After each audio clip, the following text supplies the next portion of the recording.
Hello, this is John Locke, and today I'm addressing the question, are no-follow links not valuable for SEO? In other words, are no-follow links something that you should desire or not? And the reason why I'm asking this question, I've seen this come up in discussion both in forums and in groups and in different channels where I'm at a couple times in the last maybe 3 or 4 weeks. And in one case, it was in a forum and I seen somebody say this, I seen in Google Search Console, I had a whole bunch of links come in, but they were no follow. Oh, boo-hoo. And, I've seen similar sentiment out there where people think if they get a no-follow link that it's not valuable for SEO.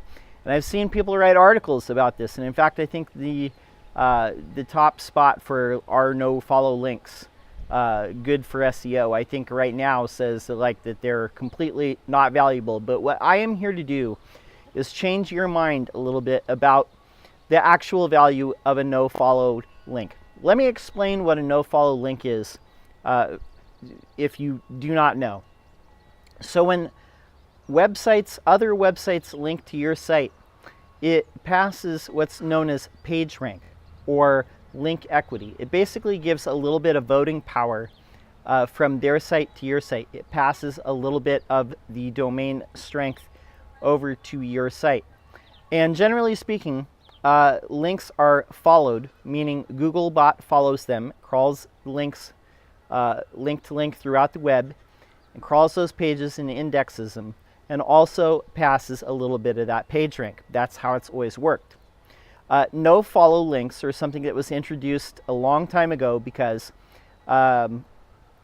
people needed a way to say this is a paid link, or this is a link that I don't necessarily trust, or I can't vouch for it 100%.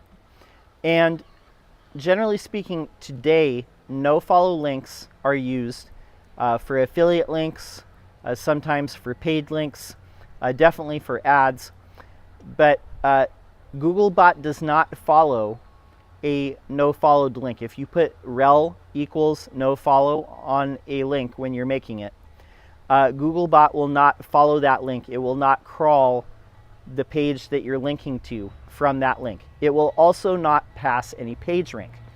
Now in SEO, a lot of people desire followed links because it passes page rank and therefore has a boosting effect on the ranking of a page. So if you get a whole bunch of followed links, it will generally boost your page. If you have no follow links, the conventional wisdom is that it will not help your site in any way. And so for that reason, a lot of people look at no followed links as undesirable. And I am here to say that nothing could be farther from the truth. You do want no follow links in your profile, and I'm going to explain to you why. For one reason, Google's algorithm has certain tripwires in it that determine whether a link profile is natural or unnatural looking. Now, if you are a site that has 500 different websites linking to it, and over 90% of those sites are following or linking to you with followed links, then the algorithm might say that that is a suspicious looking link profile, because generally there's going to be a mix of no followed links in there. 30, 40, whatever percent of your link profile is generally going to be no followed links. No followed links would be links from your social profiles like your Facebook, your Twitter, your LinkedIn, your YouTube. Those are all no followed. Sometimes, not all the time, but sometimes on certain sites like directories or Chamber of Commerce, usually Chamber of Commerce are followed though, but directory type sites, Yelp, those sorts of things, those are all no followed. So Google is going to see a profile with a lot of linking domains where the percentage of followed links is very high is unnatural. But there's a second reason here, and I think it's a little bit more important. There's a buzzword that's gone around a lot very recently in the last year or so, EAT, and people talking about expertise, authority, and trustworthiness, because This phrase was mentioned a lot in the quality search rater guidelines, which if Google, a lot of people don't know, but they employ a team of contractors who are basically there to evaluate the search results. They'll look at the actual search results, go to the pages, evaluate them, whether it's satisfying their search intent or not, whether they can get to what they're trying to do, and evaluate the quality of those pages, both the main content, secondary content, all those sorts of things. Now, while the EAT was mentioned in the quality search rater guidelines as far back as 3 or 4 years ago, a lot of people have been mentioning it lately in SEO blogs, so now it's kind of a buzzword. But one thing to keep in mind when people talk about expertise, authority, and trustworthiness, there's not any concrete guidelines of what Google actually uses to evaluate those things. It doesn't tell you in black and white, and a lot of things Google representatives and Google's guidelines and things like that will not tell you straight up what they use in the algorithm, because again, they don't want people gaming the system. But I want you to consider for just a minute that A part of the EAT, the authority.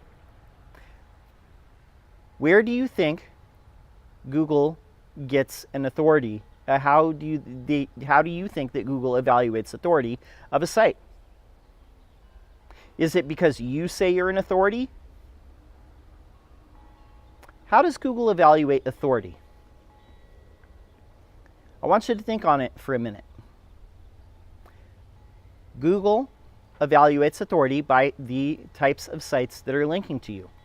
The more authoritative the sites that are linking to you, the better your EAT, your authority is going to be. And when you get a link from a high-profile site that is a no-follow, then that is a positive. Whether you get the link equity, the page rank, the link juice, or not, it doesn't really matter. Because those links are adding to your authority, and they're getting you in front of more people. If I got a bunch of no-follow links from something like Business Insider or Entrepreneur.com or Huffington Post or whatever it is, I would take those no-follow links all day long, every day of the week, because those types of links add to your authority. They make Google perceive you as a larger brand and more deserving of being ranked higher. The more prestigious the site, the better, and the more topically related the page is to your business, the better that link is, whether it's a no-follow or a followed link or not. Now, I think a lot of SEOs, they focus too much on no-follow versus do-follow. Obviously, a followed link is going to be more valuable than a no-followed link, and a no-followed link is going to be more valuable than just a unlinked brand mention. But no-follow links are something not to feel scorn or derision toward. They're something that you should want in your link profile, both because it's a naturally occurring thing. If you're out there promoting your business, building your brand, you're going to get no-follow links, but also because they add to your site authority. And page rank be damned, but those no-follow links are not something to look down on. Obviously, I'm going to want a follow link if I can get it. But if you're getting no-follow links and they're a natural part of promoting your business, building your brand, marketing your business, there's no reason not to take them or feel like they're lesser than not having a link at all. And that's my 2 cents on it, my story. I'm sticking to it. My name's John Locke. My business is Lockedown Design and SEO. I'm here publishing videos every day. I would love to see you subscribe. And if you have a question, leave it in the comments below. We'll answer it out for you in a future video. That's all I have for this video. Until next time, peace.